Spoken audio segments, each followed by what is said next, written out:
In the future, humanity may leave the Earth behind and search for a new home in space. But where?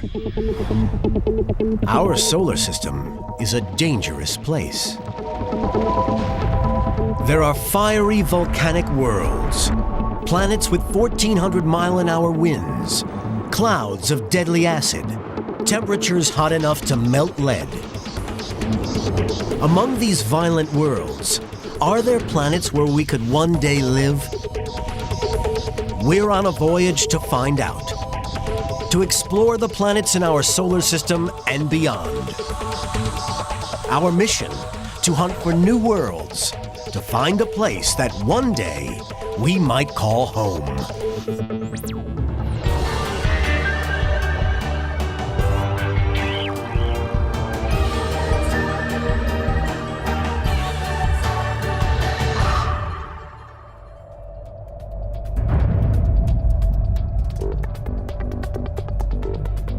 Imagine a city with 200 billion stars, so vast that a jumbo jet would take 100 billion years to cross it.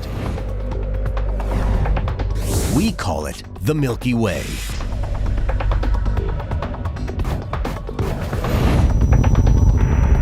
On the outer edges of one of 6 spiral arms is our own star, the Sun, and its orbiting planets.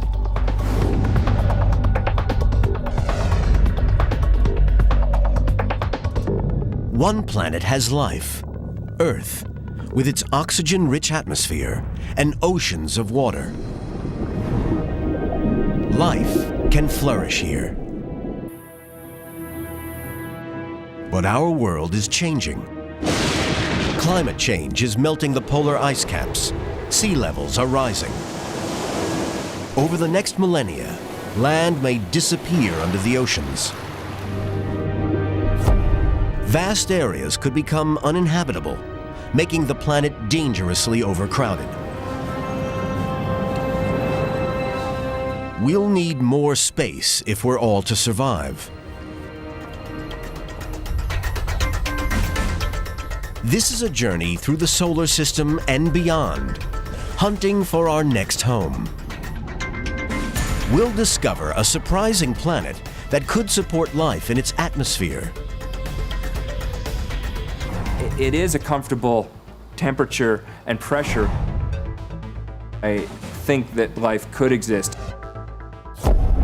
But there are also deadly worlds where we stand no chance of surviving. You couldn't just fly through the system and survive. You would fry up. Finding a new home is not going to be easy. We evolved on Earth. Where else will we find a planet we can even survive?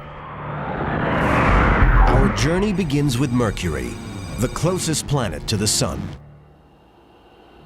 Data reveals it has an atmosphere with traces of oxygen, but could it sustain human life? Its surface suggests a violent past. Asteroid impacts have left it cratered and scarred. But today, those impacts are rare. They happened 4.5 billion years ago, at the birth of the solar system. Asteroids were everywhere, junk left over from the formation of the planets. Impacts were common, and some of them were huge. On Mercury, one left a crater 800 miles across. It sent shock waves rippling through the surface. A Mercury quake. The collision was so great, it buckled the crust and pushed up a range of hills on the other side of the planet.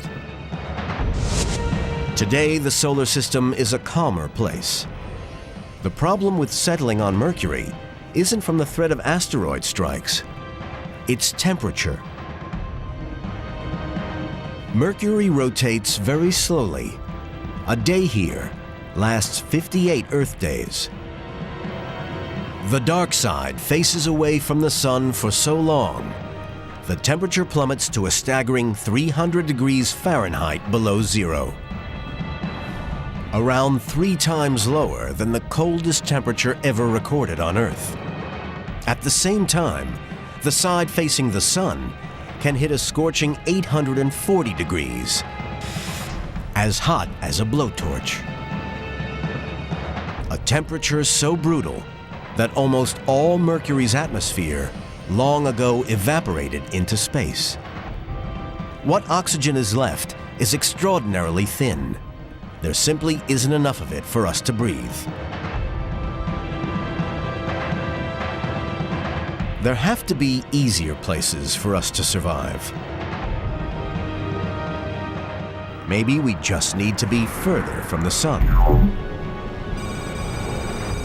The next planet out is Venus. Venus is a close neighbor of Earth, about 26 million miles away. It is shrouded in a thick atmosphere that completely hides the surface from view. Scientists used to think that would protect the planet from the sun. They imagined Venus's surface to be like early Earth, that tropical forests covered the land and oceans of water lapped the shores. Professor David Grinspoon is an astrobiologist at the Denver Museum of Nature and Science, specializing in the evolution of Venus. People assumed that it was sort of a dripping wet place, and in fact the image of a sort of tropical paradise with tree ferns and maybe even dinosaurs, a kind of primitive tropical Earth-like place, was a common scientific view of Venus really right up until the beginning of the space age. The Venusian surface intrigued scientists. What was really going on beneath the clouds? In the 1960s and 70s, while NASA explored Mars, the Soviet Union turned its sights on Venus. The goal was to land and photograph the planet's mysterious surface. Codenamed Venera, the Soviet program made countless successful launches, only to mysteriously lose contact with its probes as they entered the Venusian atmosphere. But in October 1975, the team hit gold. Venera 9 beamed back the world's first surface images of Venus.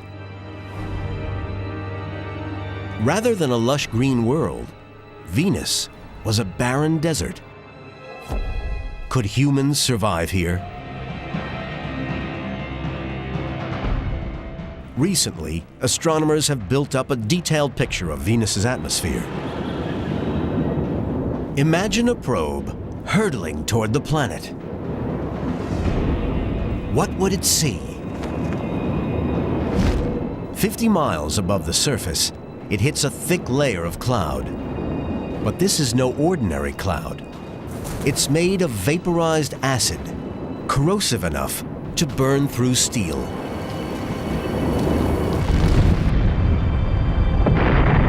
Scientists believe that the acid clouds are a byproduct of Venus's violent history. Gigantic volcanic eruptions blasted billions of tons of sulfur high into the atmosphere. There, it mixed with water vapor to form concentrated sulfuric acid. As the probe breaks through the upper atmosphere, it slows to make a low pass over the surface. The terrain is dominated by dormant volcanoes that tower 3 miles into the atmosphere. Deep channels, forged 1 million years ago by molten lava, stretch thousands of miles, one longer even than the River Nile. Probe sensors reveal an atmospheric pressure 90 times greater than on Earth, large enough to crush a car. But the biggest problem is temperature. The atmosphere is nearly all carbon dioxide. Just like on Earth, this gas acts like a pane of glass in a greenhouse, letting the light through, but not the heat out. On Earth, increased carbon dioxide levels are causing small rises in temperature, But on Venus, they have pushed the temperature to over 900 degrees Fahrenheit. Venus wouldn't be my first choice of a vacation spot in the solar system. You would be simultaneously burnt to death, crushed to death, and your body would instantly react in a very destructive way with a corrosive mix of toxic chemicals. The environment is so savage that any spacecraft will have to be built from materials that can resist Venus's treacherous atmosphere. Okay, here's some lead. This is a metallic substance that we normally think of as a solid on Earth. But let's see what happens when we heat it up to closer to Venus temperatures.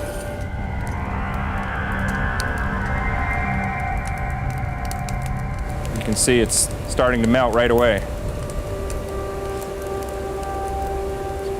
So that would not be a good thing to build your Venus spacecraft out of. That's why when we make our landing craft, of which we've made a few for Venus, we have to make them out of these very fancy titanium alloy kind of materials, the kind of materials they make fighter jets and things like that out of, that don't melt at these extremely high temperatures. But surprisingly, although the surface is hot enough to melt lead, Venus may not be an entirely lifeless world. Billions of years ago, primeval Venusian oceans could have been home to simple organisms. Some scientists believe that when the temperature climbed, the waters boiled away. This would have killed many of the organisms.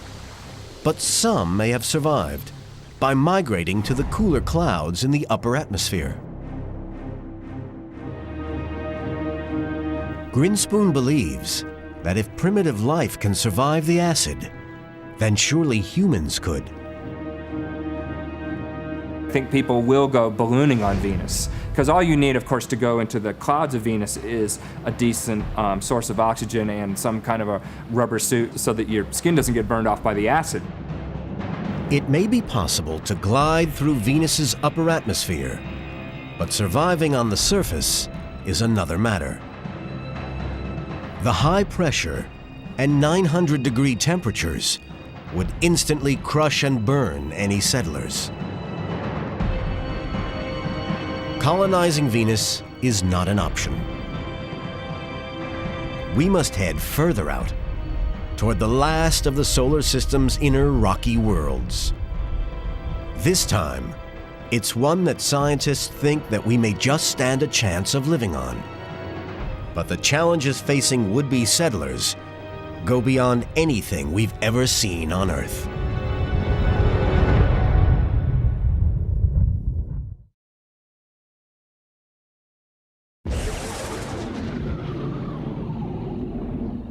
Mercury and Venus can never support human life on any large scale. We pass Earth and move deeper into the solar system. The next planet is Mars. Could we one day settle here? Mars is the one world that most resembles our own. A Martian day is almost the same length as ours. Mars has mountains, deserts, and gaping canyons, cut in the distant past by running water. Traces of that water may still be locked beneath the surface, but to reach it, we would have to face an ancient danger: radiation. 5 billion years ago, when our sun was born, it blasted high-speed, energetic solar radiation out across the whole solar system. And it's still doing it today. Without some sort of protection, we could not possibly survive. We were lucky. Our world developed a magnetic field. This shield deflects deadly solar radiation away from the surface. But Mars has no magnetic field, and that means no protection. Over many millennia, the solar radiation ripped the atmosphere from the planet. Mars's water boiled, and most of it evaporated into space. The surface became a barren desert. For any future human visitors to the Red Planet, solar radiation will be a deadly hazard. Even with the protection of a spacesuit, the radiation can still penetrate. It tears through the body, bombarding and killing living cells, destroying DNA. If humans are to live and work on Mars's surface, we'll need some serious protection. So scientists are developing drugs. Astronauts would take these specially designed enzymes to mop up the radiation. Martian homes would need shielding too. Scientists have developed a special form of polyethylene plastic, lighter and stronger than metallic shielding, yet just as effective. The plan is to build it into the structure of Mars habitats, protecting the occupants. With this advanced technology, humans could one day consider populating Mars. But there's another hazard to overcome. After the radiation stripped the water from the surface, the planet was left covered with dry iron oxide dust. Meet the sandstorm, Martian style. These mini twisters are babies, dust devils just powerful enough to suck dust up into the atmosphere. The problem is, what happens next? Professor Ron Greeley has been studying atmospheric activity on Mars for over 30 years. Knowledge vital for any human expedition to the Red Planet. Greeley uses a fan and frozen nitrogen vapor to recreate these twisters in the lab. They form when the sun heats the surface, causing a pocket of hot gas to suddenly rise, spinning through cooler air above. It sucks up fine iron oxide dust and punches it high into the Martian atmosphere.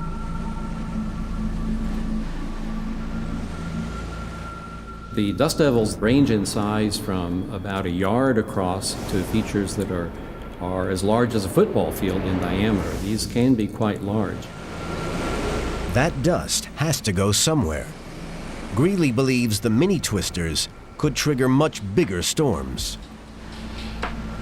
We do, in fact, see local dust storms that grow to global proportions, clusters of individual dust storms that eventually merge. The entire planet is enveloped in dust, and we can't even see the surface through that dust. But it's not just dust devils that can trigger trouble on a global scale. Wind blowing across the surface can kick up dust into the atmosphere, building into an overwhelming storm. This also happens on Earth.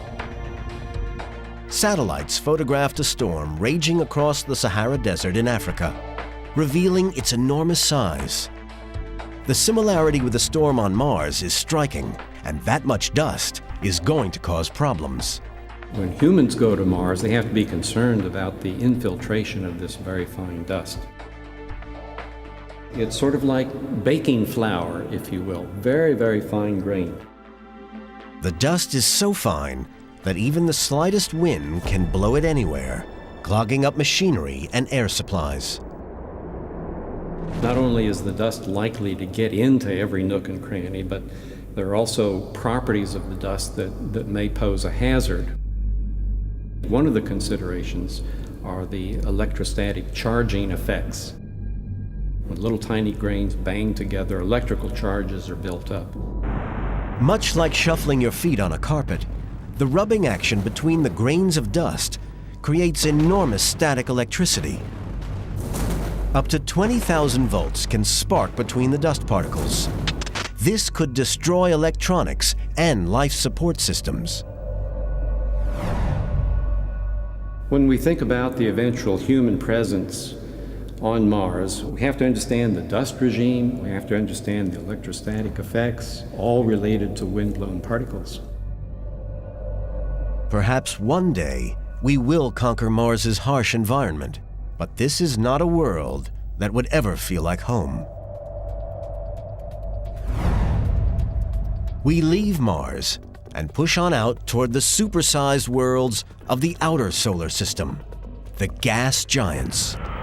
These offer new and even more extreme challenges in our quest for another home. First up is Jupiter. Jupiter is a mysterious world so vast that 1,300 Earth-sized planets could fit inside it. It's entirely made of gas. It has no solid surface at all. Its upper layers are a mass of swirling counter-rotating clouds.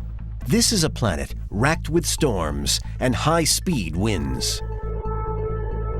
Professor Fran Bagenal has spent a lifetime studying the atmospheres and environments of Jupiter and its moons. Jupiter is spinning extremely fast. It rotates every 10 hours. And so rotation is very important and drives those east-west winds that produce the belts and the zones, those stripes across the planet. Jupiter's high-speed spin generates horizontal bands of clouds that wrap around the planet like a belt. When these cloud bands collide, they create massive storms. The biggest of these is the Great Red Spot, the largest storm in the solar system. As we approach, the scale becomes clear. It's 3 times the diameter of Earth. Near the spot's boundaries, turbulence spills around the edges. Winds here travel at more than 250 miles per hour. It's true that it has a lot of similarities with hurricanes in that the outer edges, it's swirling around a lot faster. And so indeed the inner parts are more calm. At first glance, the red spot looks similar to hurricanes. But there is a difference. Here on Earth, hurricanes feed off the warm waters of the ocean. But as soon as they hit land, they start to die. Our storms only last about 2 weeks. But Jupiter's different. The red spot has been raging for over 300 years.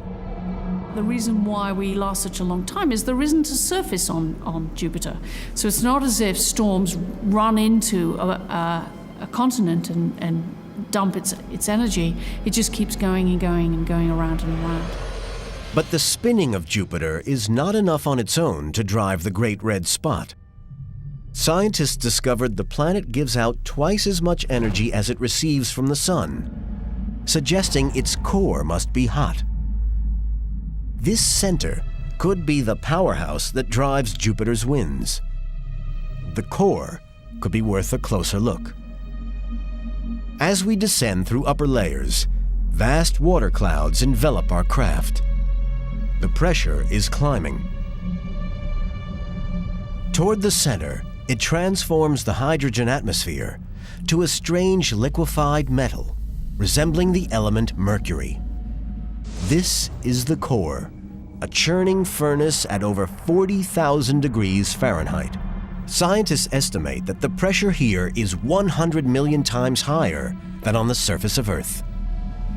How can I give you a sense of what that feels like as a pressure? Well, if anyone's had someone step on their toe with a stiletto heel, you know that's a lot of pressure. Now imagine an elephant wearing stiletto heels and standing on one foot on a stiletto heel. But to get the pressure at the center of Jupiter, you need to have about 1,000 elephants standing on top of each other, the bottom one on one foot on a stiletto heel. At these sorts of pressures, humans could never journey to the core.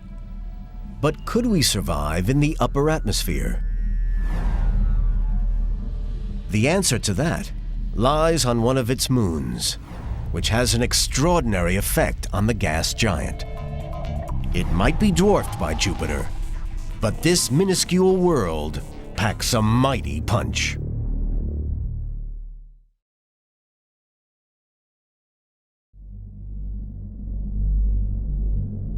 Our quest for a new home has brought us a long way.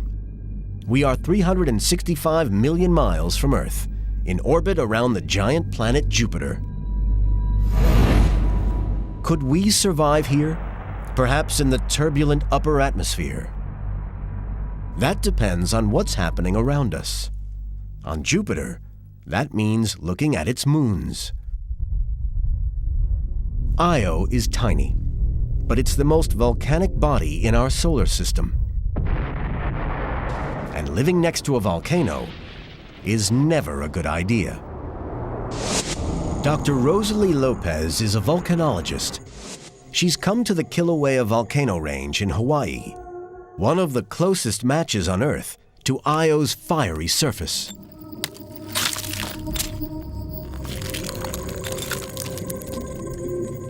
This is very much what the surface of Io may look like, particularly close to the lava flows. There would be lava flows just like this, solid at the surface with underneath us hot lava flowing. Like Kilauea, Io spews lava from its superheated interior. But that's where the similarities stop. The volume of lava that Io's volcanoes erupt is quite staggering. If we do a comparison with Kilauea, in 5 months, Kilauea might cover 4 square miles. But Io erupts about 100 times the volume of lava. One lava flow on Io covered 240 square miles. Io's volcanoes are deadly, but they aren't the real killer. Before the lava can get you, the radiation will. Just 10 minutes on the surface, and you're toast. Even over 200,000 miles away, in Jupiter's upper atmosphere, an unprotected human could only survive a matter of hours. The volcanic particles that Io blasts out into space become trapped in Jupiter's enormous magnetic field. Jupiter's rapid rotation accelerates them to fantastic speeds. They're like microscopic cannonballs. They form a radiation belt around Jupiter, cutting through almost anything in their path. They're sufficiently intense that a human would receive a lethal dosage within just 10 minutes. So you couldn't just fly through the system and survive, you would fry up. This intense bombardment would destroy your flesh and the organs inside, everything. We just don't have the technology to protect ourselves from radiation this fierce. Jupiter is one planet we'll never call home. Could our next stop offer more hope? Saturn's radiation levels are lower, but it's not a danger-free zone. From Earth, Saturn appears almost featureless, but its appearance is misleading. Its rings may look solid, but in fact, they're mostly made up of billions of chunks of ice and rocks, ranging in size from pebbles to blocks as big as a car. All of them are moving faster than a high-speed bullet. But Saturn's real danger lies within its atmosphere. Like Jupiter, the planet has bands of high-speed counter-rotating winds. Clouds race around the planet at over 1,000 miles per hour. Along the edges where two bands meet, tiny particles collide, brushing past each other, generating an enormous electrical charge. Theory suggests that when the charge gets too great, the electricity arcs between the clouds, producing giant lightning bolts. NASA's Dr. Kevin Grazier is a planetary scientist who specializes in atmospheric conditions on Saturn. We have a chance for a lot of charge transfer between one band and the other, creating large voltages, creating huge lightning bolts. To get an idea of just how huge Saturn's bolts are, compare them with Earth. Lightning here can hit 50,000 degrees Fahrenheit in a split second. Striking the ground, it's hot enough to create a tube of solid glass, stretching down 15 feet. But compared to Saturn, that's a tiny spark. A single storm on this gas giant can cover the whole of America. And you can also get storms that last for years. Storms on Earth last for a week or two. Storms on Saturn last for weeks, months, years.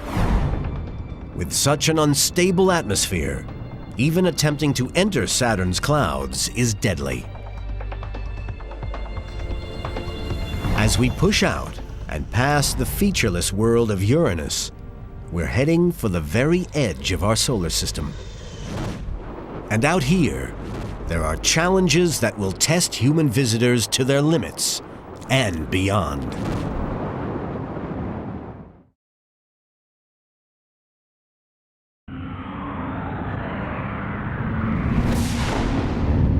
In the future, humankind will journey to distant worlds, searching for new planets we could live on. Next stop, Neptune.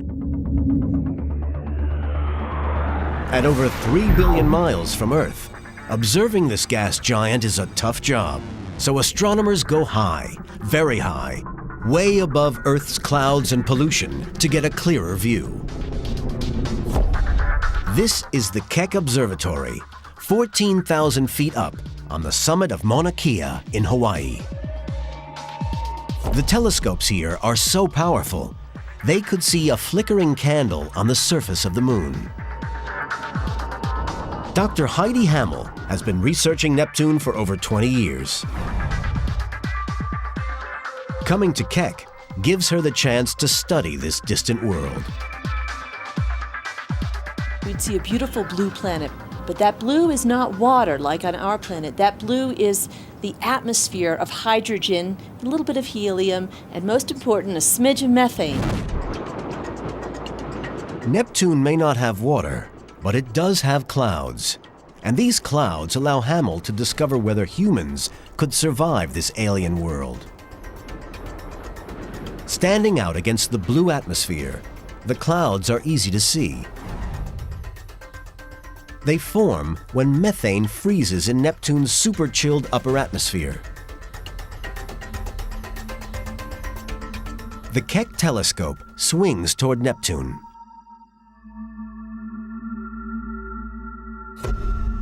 Hamel takes a series of photographic shots, tracking the white clouds as they move around the upper atmosphere. Measuring the time and distance they move between 2 points, she can calculate just how fast the winds are blowing. The result comes as a shock. Some of the winds that we've clocked on Neptune do seem to be some of the fastest in the solar system. Some of these little white puffy clouds that we've tracked are really fast. They blow almost as fast at some latitudes as 1,200 miles per hour. In our quest for another home, one thing is clear: humans could never visit this alien world. Yet there is a near neighbor, a world without storms and with a solid surface. This is Triton, one of Neptune's 13 moons, super chilled and covered in frozen nitrogen snow. It would be big enough for us to live on. The question is, could we? Dr. John Spencer from the Southwest Research Institute in Colorado has been exploring the life-threatening hazards of Triton's icy climate. The surface of Triton is probably quite bizarre close up. We have frozen carbon dioxide, frozen carbon monoxide, frozen methane on the surface, but also a great deal of frozen nitrogen. It might form snowdrifts and be crunchy underfoot. Any human exploration of Triton's savage surface is life-threatening. At 390 degrees Fahrenheit below zero, we'll need some special space gear. With assistant Eddie Goldstein, Spencer uses liquid nitrogen to replicate Triton's environment. It allows him to see how materials will behave on this super cool world. If you were to build a spacesuit that would function at Triton temperatures, you'd need something kind of flexible to make it out of. You might think you might use some kind of rubber material. At room temperature, rubber is soft and pliable, ideal for creating airtight seals on astronaut life support systems. But drop the temperature to minus 350 degrees Fahrenheit, and it's a different story. And just because something is flexible on Earth does not mean it is flexible on Triton.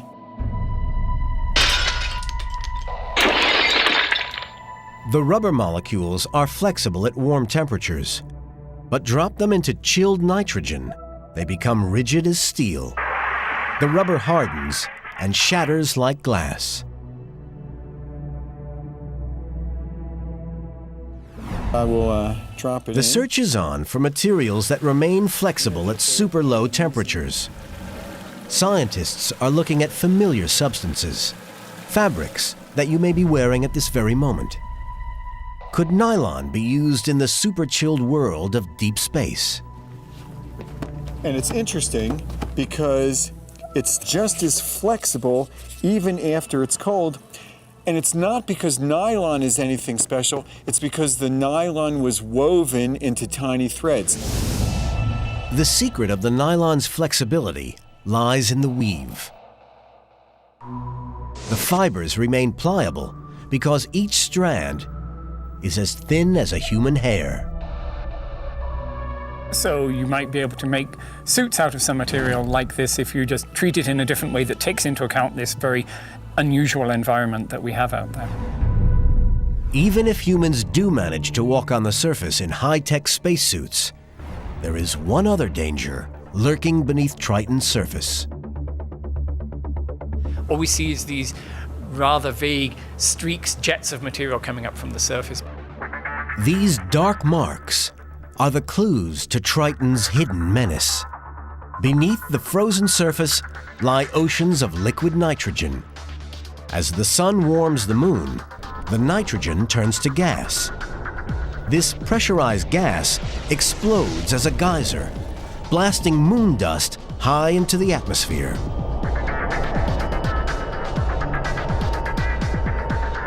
The black dust finally settles on the white surface, leaving dark streaks. Back in the lab, Spencer recreates the spectacle. So what we're going to do is put the nitrogen in a situation where it's contained within this flask, just as it might be trapped underneath a layer of glaze ice on Triton itself, and the pressure would build up, and that would produce a jet that could maybe shoot up 6 or 10 miles. Just like... Hey, we've got a geyser. Just as the pressure builds in the glass flask, on Triton, pressurized nitrogen, trapped under the surface, blasts moon dust into space. A world of violent geysers and crushing cold. With the right technology, humans could one day walk on the surface, but it's not a world we could easily colonize. Within our solar system, this is the end of the search. This far from the sun, any planet is cold and barren. After Neptune, there are only small, dead, icy worlds like Pluto. Beyond is the unknown. Out here, the possibilities are endless.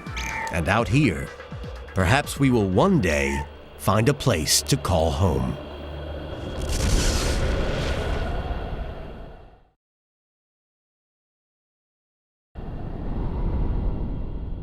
Today, astronomers are piecing together incredible new evidence in the search for distant worlds, planets that could support human life. Our sun is only one of 200 billion stars that make up our galaxy, the Milky Way. Any of these stars could have planets, just like our solar system. Tracking them down is the ultimate scientific quest, and king of the planet hunters is Dr. Jeff Marcy. Our Milky Way galaxy is a glorious but enormous place. It contains 200 billion stars, and it's 100,000 light years across. And so we have to pick and choose which stars to observe. This is the Lick Observatory in California, where planet hunters like Marcy come. He scans the night sky, searching for new worlds orbiting distant stars. But he has to pick carefully. Luckily, there's this marvelous catalog called the Hipparcos catalog that has over 100,000 stars that are all very nearby. And what we've chosen, logically, are the nearest. In fact, the nearest 2,000 stars. They're all within about 200 or 300 light years of the Earth. Okay, Bernie, I think we can go to the next star. The next one will be Barnard's star. Do you have the Every coordinates? star takes hours of painstaking observation. 1757. Lick's 3-meter telescope locks onto its target.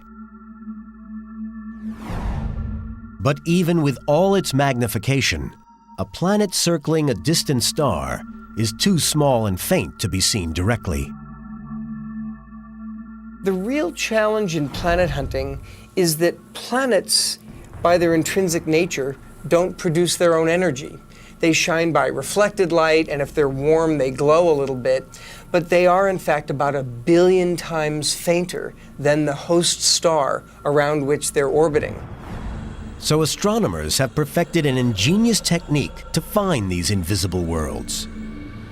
So we use a trick. And the trick is we watch the star, not the planet. As a planet orbits the planet pulls gravitationally on the star, making the star wobble to and fro. To show how a planet pulls on a star, Marcy uses a simple demonstration. Okay, so here we have a bag of rice, and it's going to simulate the planet, and I'm the star. And what happens, of course, is that the planet orbits the star, like so. And as the planet orbits the planet pulls back on the star and makes the star wobble. You might be able to see my body wobbling back and forth. And it's wobbling because, in fact, the sack of rice is pulling on me. And of course, the analog is quite perfect because the sack of rice acts as the planet, my body is the star, and this rope serves as gravity. And of course, all we see with our telescopes is the star. We can't detect the planet at all, so we just watch stars to see if they wobble to and fro. And if they do, they must have a planet. To date, hunters like Marcy have found over 200 new planets orbiting distant stars. But can they determine what those worlds are like? Marcy believes so, by calculating how far the new world is from its star. The longer it takes the planet to go around the star, the farther the planet must have been from the star. Close-in planets go around fast. Distant planets take a long time. The Earth, of course, taking 1 year. He's discovered one world 1,100 times the mass of Earth that orbits 8 times closer to its parent star. Another planet is so close, it races around in just 3 days, making its surface thousands of times hotter than Earth. Some of the planets we've found orbit so close to their stars that the temperatures are thousands of degrees. At those kinds of temperatures, ordinary metals like iron and nickel and titanium not only melt, they vaporize. Instead of clouds of water, the atmospheres of these deadly worlds are filled with clouds of metallic vapor. But Marcy's convinced that not all alien worlds are so savage. He's decided to look at smaller stars that burn less intensely. Could their orbiting worlds be more like Earth? What we hope to do in the next year is a glorious quest.